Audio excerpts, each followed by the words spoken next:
Assalamualaikum warahmatullahi taala wabarakatuh. Saya Abdullah Sani bin Majin, jemaah haji tahun 1445, dan saya Jumaidah binti Yusof.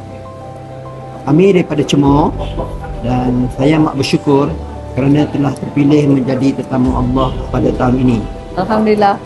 Dan kami juga telah memilih syarikat pelancongan Yaskin untuk bersama-sama dengan jemaah haji yang lain untuk menunaikan haji.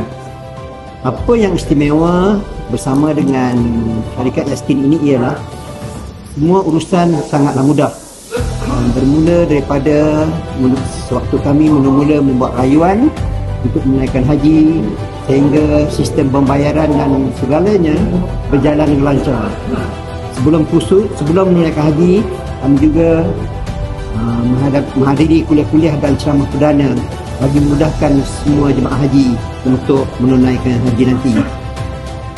Bermula daripada check-in di Google Creek KLIA sehinggalah ke Jeddah, ke Mekah dan ke Madinah.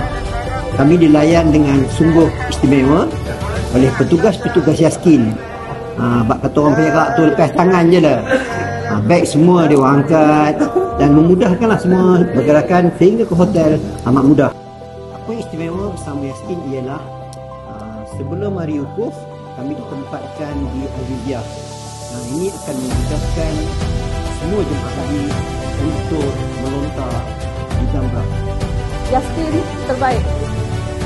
Kami dilayan seperti keluarga.